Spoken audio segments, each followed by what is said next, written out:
सिद्धेभ्यः। जा रहे हो? ओम नमः सिद्धेभ्यः।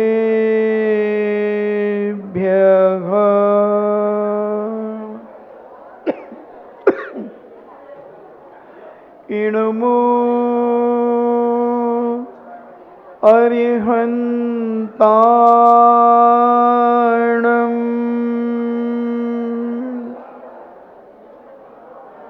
इणमो सिद्धाणम्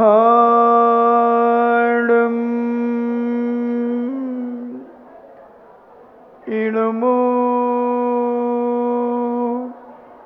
आयर्याणम्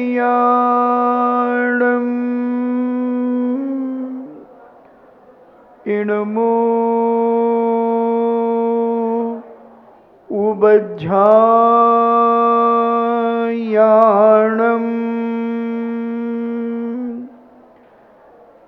इणमो लोये सब्बेसाभूणम्।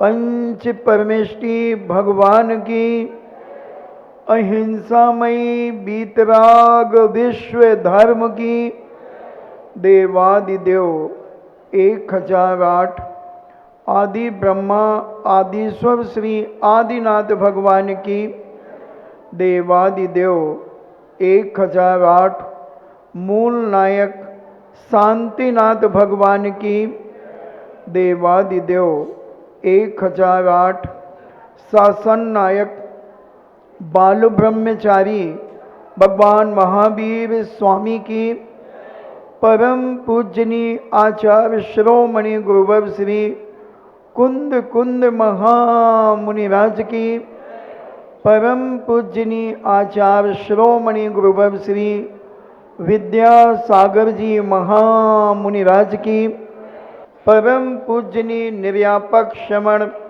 मुनि श्री सुधा सागर जी महाराज की।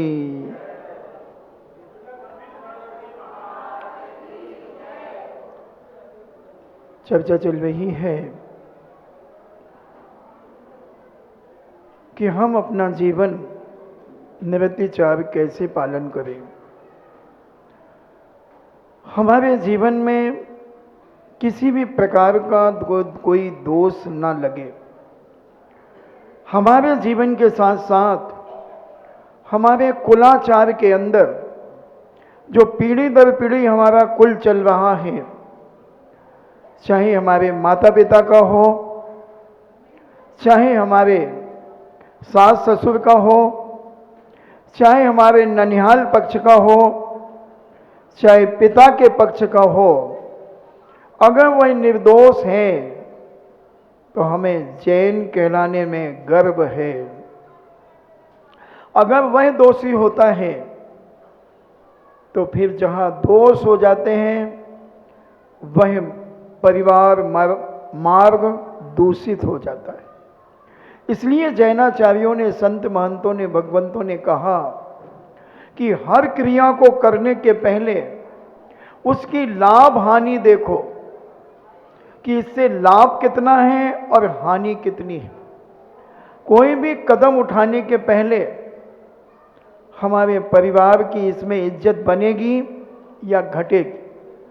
अपन जब से हम इधर आए हैं तुम्हारे यहाँ, तब से शील व्यत्वेषु निरतिचार की चर्चा चल रही है कि हम निरतिचार अपना परिवार कैसे बनाएं, कैसे रखें हम अपने परिवार को। तो ये संस्कार हमें बचपन से ही देना पड़ते हैं और बचपन के दिए हुए संस्कार ही हमारे कुलाचार को जीवित करते हैं, परिवार को जीवित करते हैं। और जब हमें एहसास हो जाए कि हमारा परिवार दूषित होगा तो जैनाचार्य कहते हैं तुम परिवार को छोड़ दो या जो दूषित करने वाला है उसे छोड़ दो। समझ में आ रही ना बात? जो दूषित करने वाला है उसे छोड़ दो या तुम छोड़ दो। इन दो में से एक निर्णय आपको करना पड़ेगा। अगर आप नहीं करते हैं तो आप दूषित हैं, दूषित हैं, दोषी हैं, डिफेक्टिव पीस हैं, और डिफेक्टिव पीस कोई खरीदना नहीं चाहता, लेना नहीं चाहता, कोई स्वीकार नहीं करता। चाइनाचार्यों ने बहुत अच्छी व्यवस्थाएं बनाई, छोड़ दीजिए। अगर आपको धर्म प्यारा है, कलंक आपको बुरा लगता है, तो आप जो कलंक लगाने वाला है उस व्यक्ति को छोड़ दीजिए, हटा दीजिए अपने पास से, अपने संबंध हटा दीजिए। आप पवित्र हैं, आपका कुलाचार पवित्र है, आप सब तरफ से शुद्ध हैं। यही चर्चा हमारे 16 कारण भावना में शील व्यत्वेष विचार की बात चल रही है कि अगर तुम मोक्ष जाना चाहते हो, तीर्थंकर बनना चाहते हो, तीर्थंकर प्रकृति का वंद करना चाहते हो, तो जो व्रत तुम लेते हो उसको निरतिचार पालन करो, तभी वो व्रत कहलाएंगे, नहीं तो नाम के व्रत कहलाएंगे, नाम के व्रत कहलाएंगे। हमें विचार करना है। जैसे उदाहरण ले लें, राजनीति का उदाहरण देता हूं। जब जनसंख्या होती है, जनगणना होती है जैन समाज की, या आपके पूरे उत्तर प्रदेश की मान लीजिए जनगणना हो रही है, उसमें फॉर्म आता है, उसमें एक जाति धर्म लिखा रहता है, और आपने अगर अपना कुल लिख दिया, पाटनी लिख दिया, गंगवाल लिख दिया, बुढ़ेलवाल लिख दिया, जायसवाल लिख दिया, अग्रवाल लिख दिया, गर्ग लिख दिया, जिंदल लिख दिया, वंसल लिख दिया, गोयल लिख दिया, तो ये सब कहां जाएंगे? हिंदू में, जैन में नहीं जाएंगे।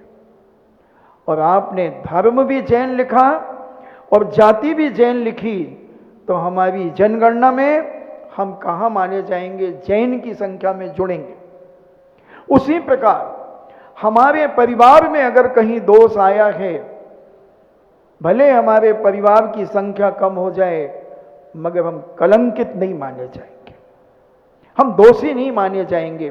और जो व्यक्ति अपनी जातियां की जगह, जैन की जगह अपने गोत्र लिख देते हैं, वह व्यक्ति जैन समाज के दोषी है, जैन समाज की संख्या को कम कर रहे हैं।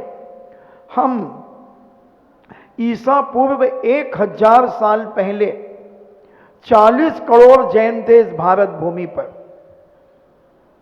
और ईसा पूर्व 500 वर्ष पहले हम 25 करोड़ बचे। फिर ऐसे घटते घटते अकबर बादशाह के समय हम 4 करोड़ जैनी थे। ऐसे घटते घटते आज भी हम 2 करोड़ जैनी हैं पूरे भारत में, मगर ये अपने गोत्र व गांव के नाम लिखने के कारण हमारी संख्या सरकारी आंकड़े में 70 लाख के अंतर्गत बची है। ये गलती किसकी है? कौन ने कलंकित किया हमारे जैन धर्म की जनसंख्या को? उन लोगों ने जो जैन नहीं लिखते हैं, जो जैन नहीं लिखते हैं। इसलिए सारे विश्व के अंदर जहां जहां जैन हैं, उन्हें जैन लिखना चाहिए। कम से कम हमें पता तो चले सरकार को हमारा कि हम जैनी कितने हैं। हम 24% टैक्स देते हैं इस भारत के अंदर, कोई भी जाति इतना टैक्स नहीं देती जितना जैन समाज देती है। फिर भी हमें अनेक सुविधाओं से वंचित किया जाता है। विचार करें, इसीलिए जब तुम्हें कलंक लगता है तो तुम्हें वंचित कर दिया जाता है धर्म के कार्यों से। इसलिए निरतिचार पालन होना चाहिए, और निरतिचार पालन करने वाला व्यक्ति महान बनता है, महान कहलाता है। चर्चा चल रही, हमने कल बहुत विस्तार से निरतिचार की चर्चा की थी, बहुत विस्तार से। सासुओं को भी कहा था कि तुम अपने घर को अगर शुद्ध पवित्र बनाना चाहते हो तो तुम्हें अपने अत्याचार, जो तुम बहुओं के ऊपर अत्याचार करती हो, वो अत्याचार तुम्हें बंद करना पड़ेंगे। और बहुएं भी अगर सासू के ऊपर कोई अत्याचार करती हैं, अनीतियां करती हैं, तो उन्हें भी अनीतियों को समाप्त करना पड़ेगा। बेटी भी अगर घर के विरुद्ध कोई कार्य करती है, तो वह भी घर को कलंकित करती है और पूरे परिवार को निरतिचार से रहित अतिचारों से युक्त करती है। प्रत्येक व्यक्ति का बूंद बूंद से घट भरता है बंधुओं। हर व्यक्ति परिवार की एक इकाई है। इकाई के बाद ही दहाई आती है, दहाई के बाद सैकड़ा, हजार, लाख, 10 लाख, करोड़ होता है। तो इकाई अगर खराब हो जाती है तो फिर दहाई कहां से बनेगी। इसलिए इकाई को शुद्ध होना चाहिए, पवित्र होना चाहिए। और ऐसा निरतिचार जीवन जीने वाला व्यक्ति अपने और अपने परिवार की जो ख्याति प्राप्त करता है, वो सारी दुनिया में उसकी वाह वाह होती है, वाह वाह होती है। समझें, विचार करें क्षीर कदम इसी चिंता को लेकर कि मेरा बेटा पर्वत धर्म के विरोध में जाएगा, और पूज्य गुरुवर के मुख से पता चल गया कि ये नरक जाने वाला है।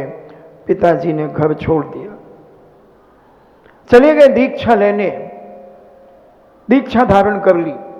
क्योंकि वो घर में रहते तो लोग कहते पिता इतना बड़ा ज्ञानी, इतना बड़ा विद्वान, जो सारे लोगों को धर्म के मर्म को समझाता है, और उसी का बेटा आज विधर्म की बात कर रहा है, हिंसा का समर्थन कर रहा है। तो पिता ने कहा बेटा जाने, बेटे का कर्म जाने, अपन तो चलो, मैं तो चला उस पार, तुम्हारी तुम जानो। और जंगल में जाकर पूज्यवर के चरणों में बैठकर क्षीर कदम उपाध्याय ने दिगंबरी दीक्षा धारण कर ली कि बस अब ना रहेगा बांस और ना बजेगी बांसुरी। कर लिया संकल्प, और सारा अहंकार से भरा हुआ वह पर्वत उस सास की गद्दी को संभालने लगा, उपदेश देने लगा, व्याख्याएं करने लगा। और व्याख्याएं करते करते एक दिन प्रसंग यज्ञ का आया, हवन का आया। अब उसने अपने शिष्यों को कहा कि तुम्हें मालूम है यज्ञ में किस चीज का क्षेपण किया जाता है? अज। अज का अर्थ होता है बकरा। बकरा यज्ञ में चढ़ाया जाता है। सारे शिष्य अच्छा, हां, मां ने सुना। मां कहती है बेटा तुम भूल कर रहे हो, तुम्हारे पिता ने हवन के समय, यज्ञ के समय कहा था अज का अर्थ 3 साल पुराना धान होता है, जिसमें अंकुरित होने की क्षमता समाप्त हो जाती है। वो धान यज्ञ में स्वाहा किया जाता है, हवन में स्वाहा किया जाता है। तुम यहां गलत कह रहे हो कि अज का अर्थ बकरा होता है, ये बहुत गलत है।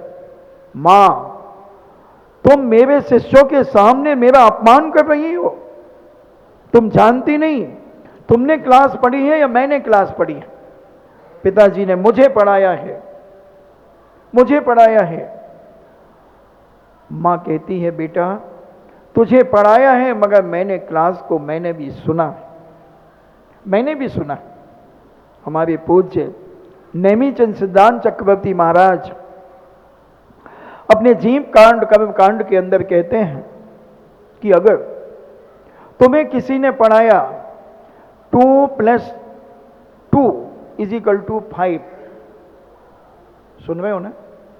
2 + 2 = 5 तुम्हें किसी ने पढ़ाया और तुमने उसे श्रद्धान कर लिया, दृढ़ कर लिया कि 2 + 2 = 5। अब कोई विज्ञ पुरुष आया, कोई ज्ञानी विद्वान आया, कोई साधु संत आया, तो वो कहता है 2 + 2, बच्चों ने कहा 5, गुरुजी ने कहा नहीं, गलत, 2 + 2 = 4। बच्चे कहते हम तो हो गए बोर, हमने तो 5 पढ़ा है, हमने तो 5 पढ़ा है। और अगर गुरु जी कहते हैं, प्रमाण देते हैं आगम का, और उसके बाद भी अगर वो बच्चे नहीं मानते हैं, तो वो बच्चे तत्काल तत्क्षण मिथ्या दृष्टि कहलाते हैं। तत्क्षण मिथ्या दृष्टि, ऐसा जैनाचार्यों ने कहा।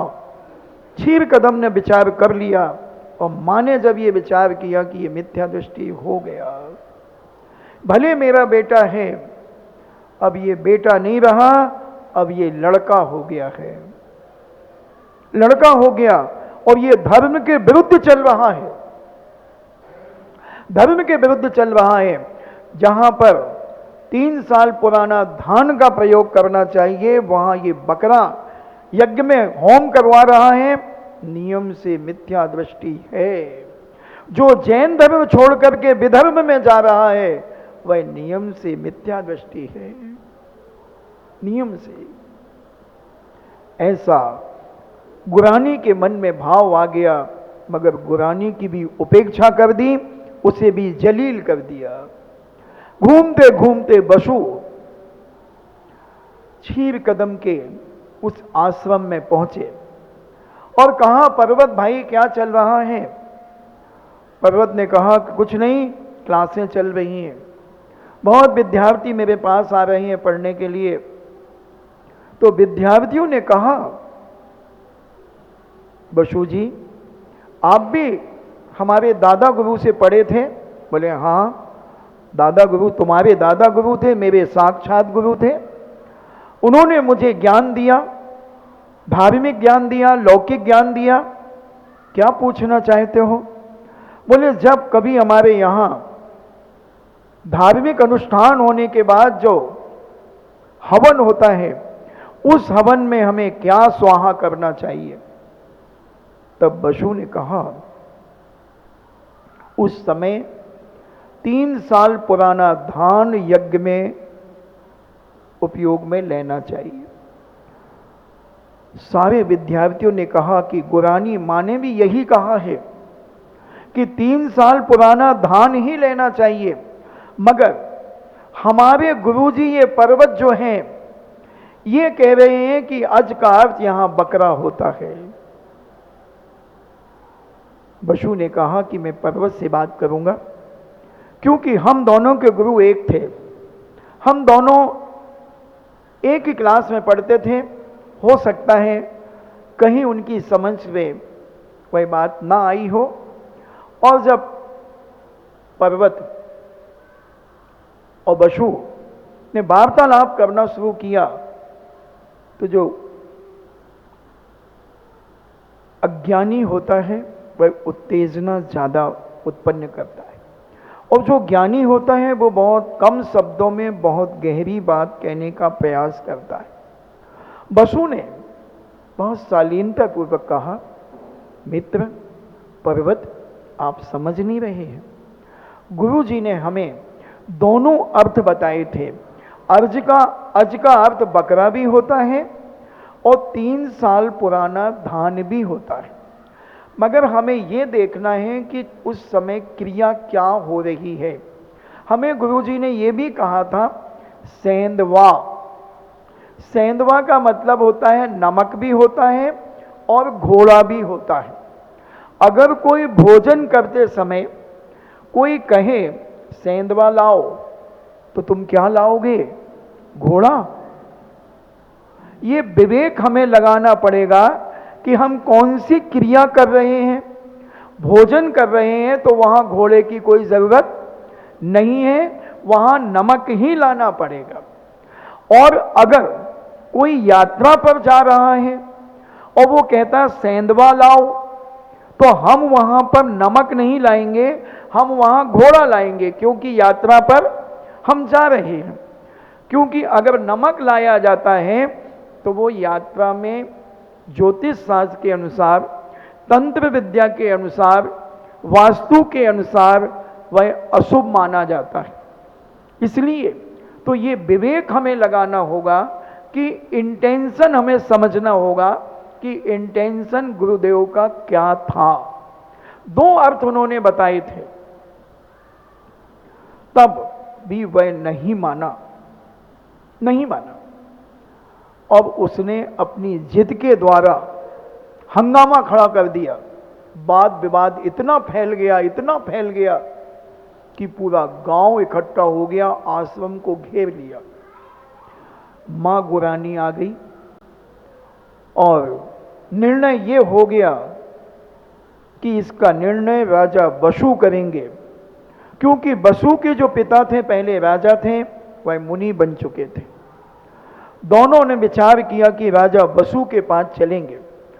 बसु का सिंहासन ऐसा देखने में लगता था कि वह अधर में लटका। राजा बसु सदा सत्य बोलते थे, सारी प्रजा उनके सत्य से प्रभावित थी। राजा बसु ने अपने सिंहासन पर स्फटिक मणि के 4 खंभों के ऊपर अपना सिंहासन खड़ा कर दिया था। दूर से देखने में ऐसा लगता था कि वो अधर में लटका। ऐसे स्फटिक मणि का खंभा उन्हें प्राप्त हुआ था। उन्होंने 4 टुकड़े कराकर अपने सिंहासन को अधर में लटकाया देखने में, मगर था स्फटिक मणि के ऊपर, पिलर के ऊपर। गुरानी को जब ये बात पता चली और शर्त रखी नारद ने पर्वत से कि अगर राजा बसु जिसकी बात को सत्य कर देंगे और जो हारेगा उसकी जिह्वा को काट दिया जाएगा, और जिह्वा कट जाए तो फिर कैसे बोलेगा वो, ओड़ो यूं करेगा, बोल ही नहीं पाएगा। तो मां को बड़ी चिंता हो गई कि कहीं ये तो सत्य है कि पर्वत जो कह रहा है वो गलत कह रहा है, ये हमारी कुल परंपरा में दोष लगा रहा है, अतिचार लगा रहा है, और इसकी जिह्वा कटेगी। अब बोलो किसी की मां को अगर ये पता चल जाए कि तुम्हारे बेटे की कल जिह्वा कटेगी क्योंकि उसने बहुत बड़ी गलती की है, और जो जिह्वा काटेगा वो राजा होगा, और राजा से तुम्हारी मान लो चलती है, तो तुम क्या करो? पता चल जाए यूपी सरकार इनकाउंटर करने वाली है एक व्यक्ति की, और यूपी सरकार से तुम्हारा अच्छा संबंध है, तो तुम क्या कोशिश करोगे कि इनकाउंटर ना हो, कैसे भी हो इनकाउंटर नहीं होना चाहिए। तुम्हें झूठ भी बोलना पड़े तो तुम तैयार हो जाओगे, और सरकार भी तुम्हारी कोई कारण से नस दबा के रखी, तुम सरकार की नस दबा करके रखे हो, सरकार ने बाध्य कर दिया तुमने सरकार को कि ये इनकाउंटर नहीं होना चाहिए। समझना बात को, मैं वही उदाहरण देता हूं जो तुम्हारे दिमाग में फिट बैठ जाए, वही बात करता हूं।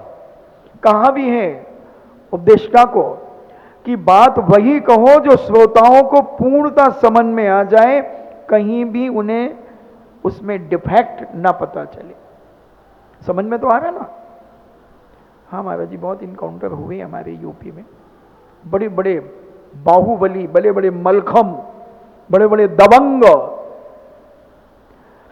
तो अब किसी दबंग की इतनी जान पहचान उस सरकार से तो वो बच सकता है, मगर जनता दोषी कह देगी, उस सरकार को दोषी घोषित कर देगी कि इतने अपराध करने के बाद भी उसे छूट दी गई, ये अपराध है, ये दोष है, ये अतिचार है, ये राज्य सरकार को नहीं करना चाहिए, मगर दबाव था।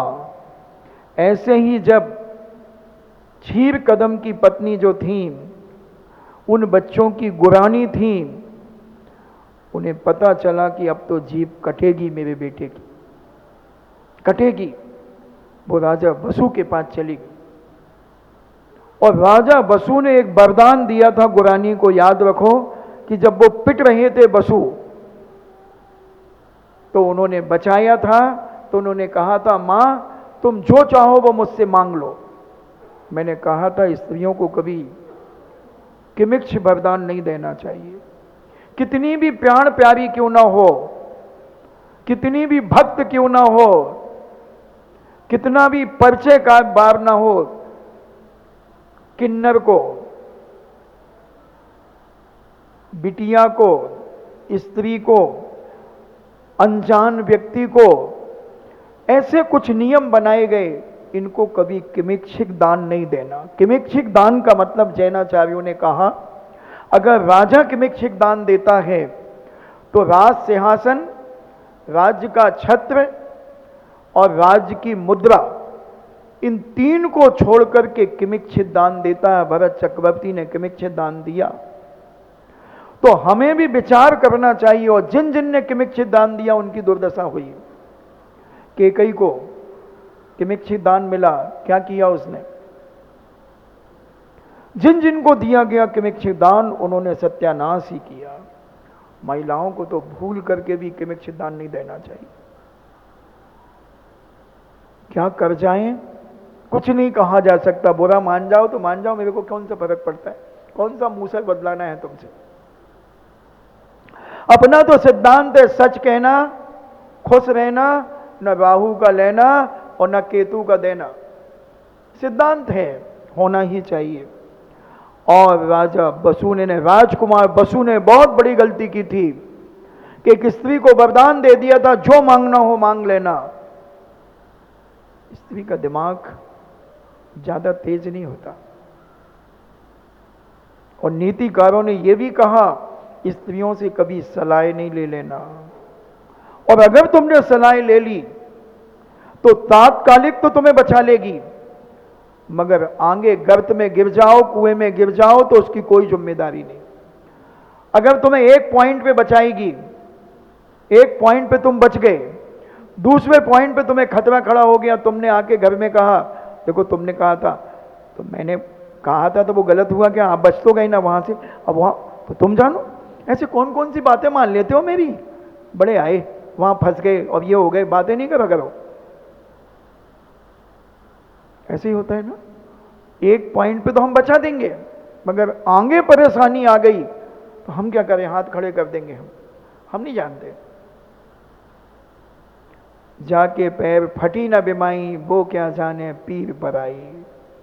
क्या पता तुम्हें, इसलिए कहा कि स्त्रियों से कभी सलाह मत ले लेना, इनको सहायता देना, सलाह मत लेना। सहायता दे देना, इनकी इच्छाओं की पूर्ति कर देना, मगर किमिच्छित दान मत देना, नहीं तो पता नहीं ये अंतिम में क्या मांग ले। आज साल का अंतिम दिन है, आज ये दे दो, नहीं। और गुरानी चली गई बसु के पास, जो राजा बन चुके थे, और कहा कि पर्वत ने झूठ बोला है, पर्वत असत्य बोल रहा है कि अज का अर्थ बकरा होता है यज्ञ के समय, हवन के समय। मगर ये तो पक्का है कि गुरु जी ने 3 साल पुराना धान बताया था। राजा बसु कहता है कि हाँ गुरानी मां, ये 3 साल पुराना धान का ही प्रयोग यज्ञ में होगा, हवन में होगा, बकरा नहीं होगा। गुरानी कहती ये तो मैं भी जानती हूं, तुम भी जानते हो, मगर वट, परंतु, किंतु, लेकिन तुमने मुझे एक वरदान दिया था, आज उस वरदान को मैं लेने आई हूं। राजा बसु गुरानी को देखता है। गुरानी का सिर अभी तक ढका हुआ था। समझना, शीलवती नारी का सिर सदा ढका रहेगा, क्योंकि वो जानती है कि सिर उगाड़ना असभ्यता का प्रतीक होता है। 14 वर्ष तक जनक नंदिनी सीता मां मर्यादा पुरुषोत्तम राम के साथ 14 वर्ष तक भ्रमण किया, मगर 14 वर्ष तक उनका सिर कभी खुला नहीं। सुन रहे हो ना, सिर खोलने वाली महिलाओं, अभी भी उन्हें समझ में नहीं आ रहा, या तो पदमपुरा से आई होंगी या पदमपुरा जाने की तैयारी कर रही होंगी। देखो बुढ़ापे में क्या मोबाइल देखा जा रहा है। कुर्सी मिल गई, घर में कुर्सी होगी नहीं तो यहां समाज की मिल गई, तोड़ो। तो सिर की बात चल रही, सिर ढांकने की बात। जनक नंदिनी सीता 14 वर्ष तक उनका सिर नहीं खुला। अब तुम्हारे मन में प्रश्न उठ सकता, महाराज जी क्या तुम उनके साथ थे क्या, राम लक्ष्मण के साथ? तुम्हें कैसे मालूम कि उनका सिर नहीं खुला? जो नारू कारू जिसका दिमाग चलता होगा वो उसके मन में जरूर फितूरी आई होगी कि ऐसा क्यों। हाँ, मैं बिल्कुल प्रमाण देता हूं, जनक नन्ही सीता का सिर नहीं खुला। कैसे प्रमाण? ये है कि जब उनका अपहरण हुआ, वह दुष्ट आत्मा रावण की, वह पापी रावण जब जनक नन्ही सीता का अपहरण करके ले जा रहा था, तब जनक नन्ही सीता ने अपने एक एक आभूषणों को उतार उतार करके फेंका, झुमकियों को फेंका, क्लिप को फेंका, चिमटियों को फेंका, बाजूबंद फेंके, हथफूल फेंका, करधोनी फेंकी, बिछड़ी उतारे, पायल उतारी, सारे जो 14 श्रृंगार नारी के होते हैं वो सारे के सारे उतारे और फेंकती गई। क्यों फेंकती गई? कि मर्यादा पुरुषोत्तम राम और मेरे देवर लक्ष्मण जी, लखन भैया मुझे ढूंढेंगे, मुझे खोजेंगे। तो कैसे जानेंगे वो? जब कभी इस रास्ते पर आएंगे ढूंढते ढूंढते तो मेरे आभूषण उन्हें मिलेंगे, वो समझ जाएंगे कि किस दिशा में जनक नन्ही सीता का अपहरण हुआ है। और जब मर्यादा पुरुषोत्तम राम को बाजूबंद मिला, उसी समय उन्होंने कहा, लक्ष्मण क्या ये बाजूबंद तुम्हारी भाभी मां का है? लक्ष्मण कहते, भैया मैं क्या जानूं कि ये बाजूबंद भाभी मां का है, मैंने उनकी भुजाओं को कभी नहीं देखा।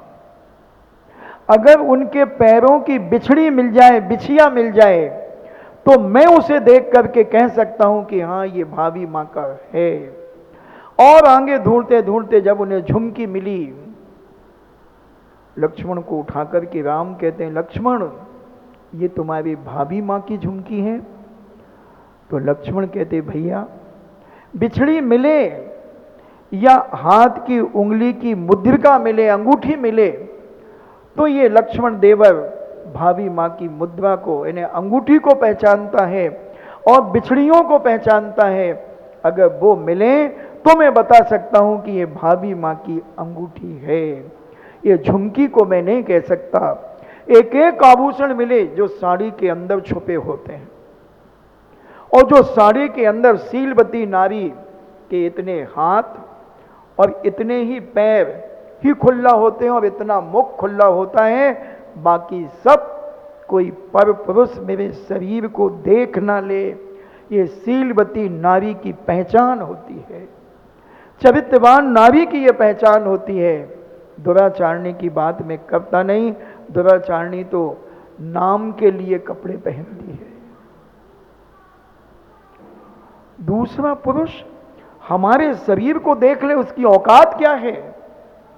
या तो हम मानसिक चरित्र से गिर चुके हैं, इसलिए दूसरा पुरुष हमारे शरीर को देख सकता है। हम काय से नहीं गिरे मगर मन से गिर चुके हैं, जिसी के कारण दूसरा पुरुष हमारे शरीर को देख करके वासना से भर सकता है। इसलिए जैनाचार्यों ने, संत महंतों ने, भगवंतों ने कहा, नारी को अपना शरीर छुपा करके रखना चाहिए।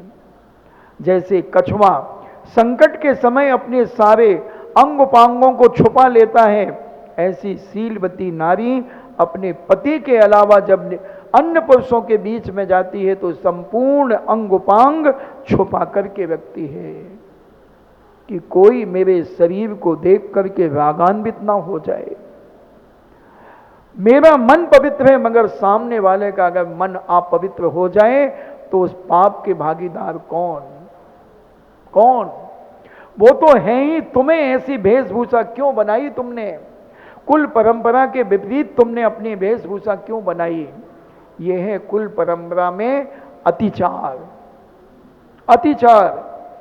इसलिए चरित्रवान नारी, कुलवंती नारी, गुणवान नारी, विवेकशील नारी, और क्या उपाधियां दो, नारी श्रेष्ठ, जिन धर्म की प्रभाव न करने वाली नारी, अपने शरीर को व्यवस्थित, सुरक्षित और तरीके से रख करके अपने जीवन की यात्रा को पूरी करती हैं।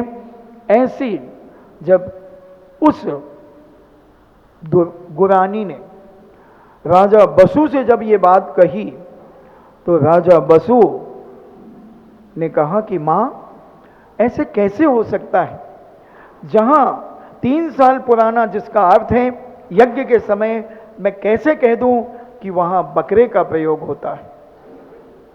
नारी जितनी क्षमाशील होती है उतनी ही अगर आपे में आ जाए तो रणचंडी का रूप धारण कर लेती है।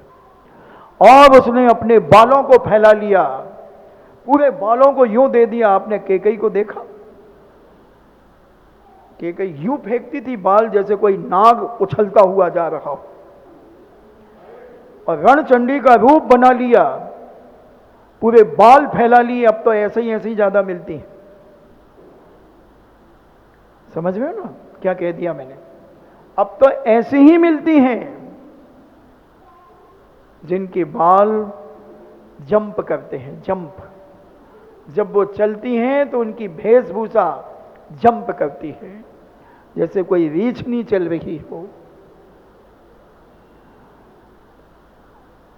और वह ने अपना ऐसा विकृत रूप बनाया और राजा बसु से कहा कि मुझे वरदान दो, मैं वरदान चाहती हूं जो तुमने मुझे दिया था। राजा बसु को क्या मालूम था कि त्रिया चरित्र कितना गिर सकता है, कितना गिर सकता है त्रिया चरित्र। और उसने कहा कि जब मैंने तुम्हें बचाया था और तुमने मुझे वरदान दिया था, वो वरदान आज मैं चाहती हूं। बोले मां, बोलो क्या चाहती हो? बोले तुम सारी जनता के सामने कहोगे कि अज का अर्थ बकरा ही होता है, ये वरदान मुझे दो, मेरे बेटे की जीभ नहीं कटना चाहिए। और रणचंडी का रूप बना लिया, बड़ा विकराल रूप बना लिया। बसु ने सोचा मैं क्षत्रिय हूं, प्राण जाए पर वचन न जाए, मगर वो ये भूल गए कि मेरी इस मुख से निकला हुआ ये शब्द कितने जीवों का विनाश करेगा, कितने जीवों की हत्या करेगा। भूल गया, नहीं समझ पाया राजा बसु, और एक स्त्री की बात पर अपना राज सत्ता को भी भूल गया। और जैसे ही राजा बसु ने, जब दोनों ने अपनी अपनी बात रखी, बसु के सामने नारद और पर्वत ने, और नारद ने कहा कि हे राजन, आप सत्यवादी हैं, आपका शासन सारी दुनिया के लोग जानते हैं कि आपका शासन अधर्म है, और हम ये चाहते हैं कि आपके मुख से दूध का दूध और पानी का पानी होना चाहिए, क्योंकि पंच के मुख से परमेश्वर बोलता है और आप राजा हैं, आपके मुख से भी साक्षात भगवान की वाणी गिरना चाहिए। आप बताइए आज का अर्थ हवन के समय क्या लेना चाहिए? राजा ने विचार किया, मगर गुरानी का, रणचंडी का रूप उसकी आंखों के सामने झूल रहा था। जिस मां के बेटे की जीभ कटना हो, उस मां का रुद्र रूप कितना खतरनाक होगा। राजा बसु के मुख से निकल गया कि जो पर्वत ने कहा है वह सत्य है। उसी समय उनका सिंहासन धड़ाम से नीचे गिरा। जनता देख करके आश्चर्यचकित हो गई, त्राही मां, त्राही मां, त्राही मां करने लगी। उसी समय पर्वत नारद उठे और कहा, हे राजन बसु, अभी भी कुछ नहीं बिगड़ा है, अभी भी कुछ नहीं बिगड़ा। सुबह का भूला शाम को घर लौट के आ जाए तो मैं उसे भूला नहीं कहता, मैं उसे डिज्नीलैंड का झूला कहता हूं। यानी जब जागे तब सवेरा है। राजन, अभी भी अपनी गलती सुधार लो और कह दो कि मैं एक लोभ के वशबूत, एक मोह के वशबूत मेरे मुख से ये निकला है कि अज का अर्थ बकरा होता है, मगर यज्ञ या अज का अर्थ 3 साल पुराना धान होता है। राजन, अभी भी कह दो। अधर में लटका था सिंहासन, राजा बसु उस पे लटका है, मगर बसु के मुख से नहीं निकला। उन्होंने कहा जो पर्वत कह रहा वही सत्य है, और पृथ्वी फट गई और राजा बसु धस गया और 7वीं पृथ्वी में चला गया। आप 10 लाख क्षण पर्व में पूजा करते हैं, झूठ बोला, क्या पढ़ते हैं, ऐसी कुछ एक लाइन पढ़ते हैं। हाँ, स्वर्ग में नारद गया और राजा बसु नरक में चला गया, क्योंकि राज्य में अतिचार लगा दिया, राज की सत्ता में अतिचार लगा दिया, कुल परंपरा में अतिचार लगा दिया। इसलिए आज शील मित्येषु निरतिचार की चर्चा मैंने आपसे सत्य धर्म सत्यानुव्रत के बारे में आपको बता रहा हूं। तीर्थंकर प्रकृति का बंध इतना सरल नहीं है कि तुमने एक उपास एक आहार कर लिया। हमने 16 कारण कर लिए महाराज जी, 16 साल कर लिए। हाँ, तीर्थंकर प्रकृति का बंध हो जाएगा तुम्हें, है ना। इतना सरल होता तो इतने तीर्थंकर बनते, इतने तीर्थंकर जितने तीतर हैं। जितने तीतर हैं उतने तीर्थंकर बन जाते भरत क्षेत्र में। मगर एक कोड़ा कोड़ी सागर में 42,000 वर्ष कम वर्षों में मात्र 24 तीर्थंकर बनते हैं। इतने मात्र 24। और अगर इतना सरल हो जाता तीर्थंकर प्रकृति का बंध, तो फिर तो हर घर में एक तीर्थंकर, हर घर में 2-2, 5-5 तीर्थंकर। नहीं, विचार करें, इस जैन दर्शन के मर्म को समझें, जानें। ये धर्म बहुत सरल है। जैन दर्शन इतना सरल है, इतना सरल है जैसे वक्र रेखा खींचना। जैन दर्शन इतना सरल है जैसे मॉडर्न आर्ट बनाना। मॉडर्न आर्ट बहुत सरल है। एक 10 रुपए का पान, पान कितने का था भैया? इधर पान तो खूब खाते हैं। एक 10 रुपए का पान लो और बढ़िया चबाओ, और ये सामने साफ दीवार पर पिच कर दो। अब जो डिजाइन बन जाए, और एक किसी विदेशी मूर्ख को ले आओ और एक हाथ में डंडी ले लो, come here, modern art, modern art. अब उसे कुछ भी तुम समझा दो, वो कहेगा डन, 20,000 रुपये में लाओ। उसका फोटो खींच करके 20,000 रुपये ले लो उससे। पता नहीं वो पागल क्या करते हैं। एक सोनी नसिया अजमेर के अंदर है, जिसका शिलान्यास 1825 में हुआ, और 1851 में सदासुखदास जी पंडित जी के सानिध्य में उसका पंचकल्याणक हुआ। मूलचंद सोनी, टीकमचंद सोनी आदि परिवार के द्वारा। अभी जब हमने 1994 में वहां चातुर्मास किया, तो उनके परिवार के व्यक्ति ने एक गलीचा, बिल्कुल जीर्ण शीर्ण,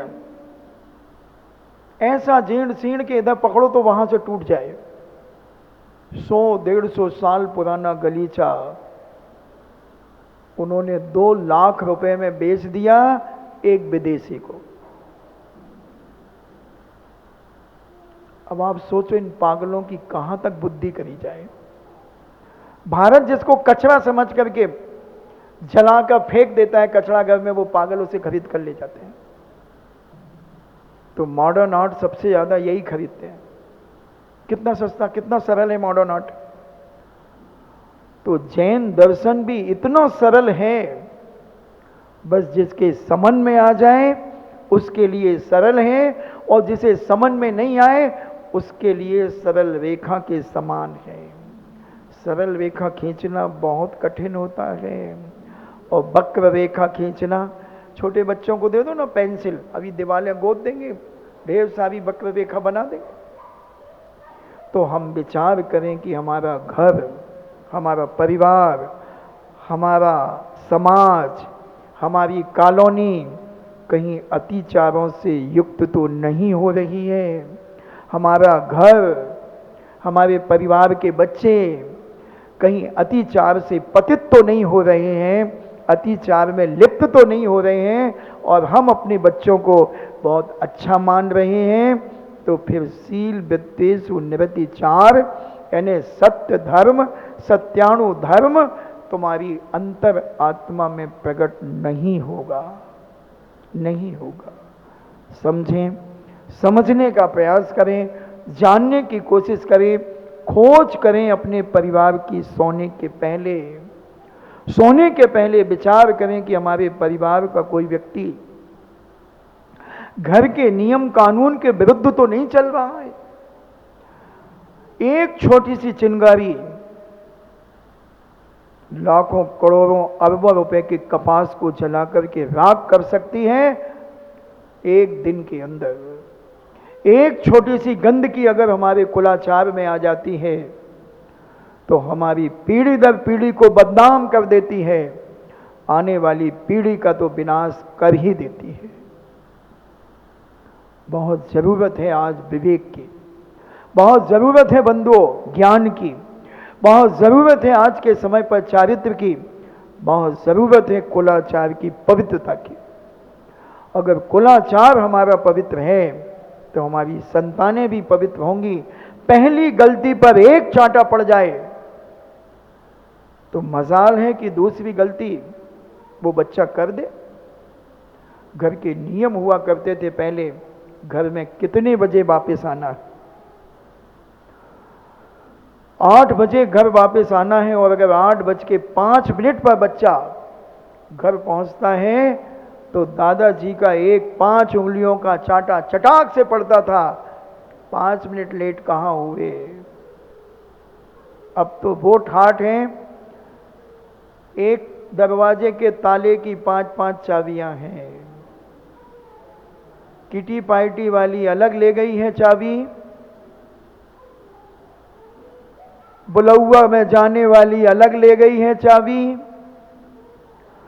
महाराज की भैयावृत्ति करने वाला अलग ले गया है चाबी, दुकान चलाने, फैक्ट्री चलाने वाला, कोल्ड स्टोर चलाने वाला अलग ले गया है चाबी।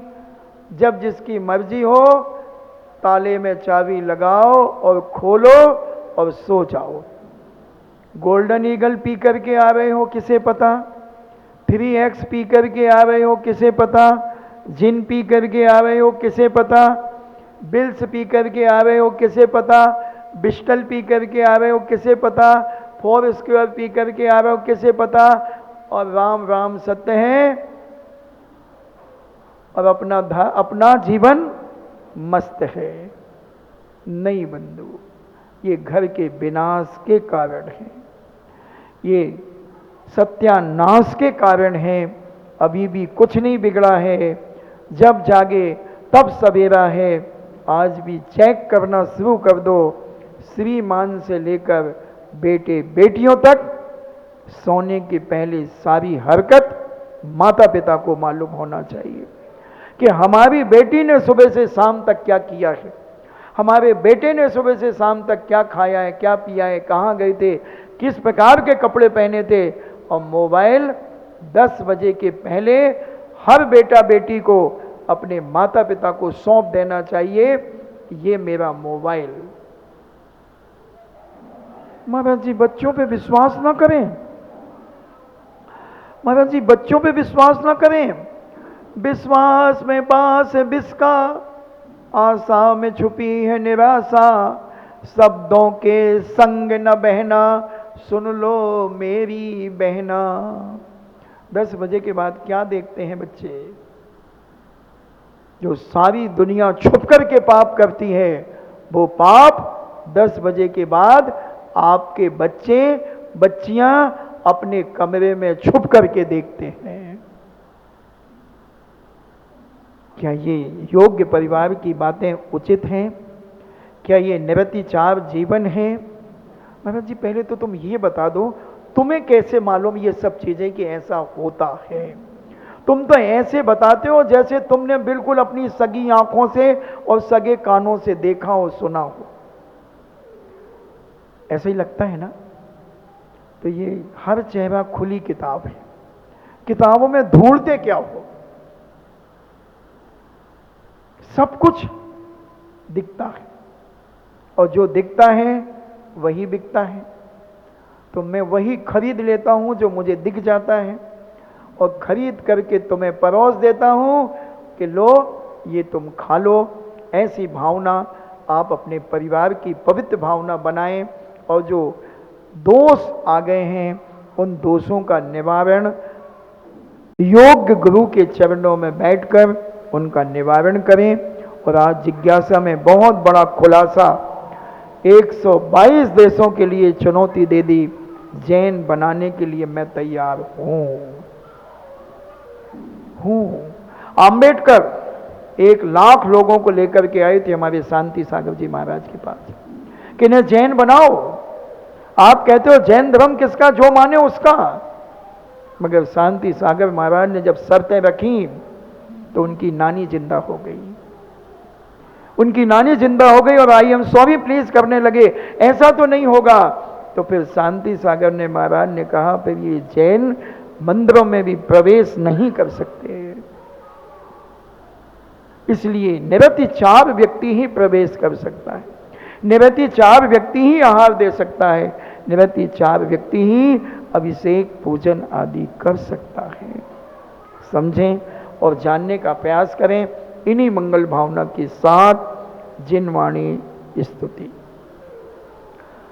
जिनवाणी के ज्ञान से सूझे लोकालोक, सो वाणी मस्तक धरूं सदा देते हूँ धोख। हे जिनवाणी भारती तोह जपो दिन रैन, जो तेरो सरिना गहे सो पाबे सुख चैन। देव भजो अरिहंत को गुरु सेवा निर्ग्रंथ, दया धर्म पालो सदा यही मोक्ष का पंथ।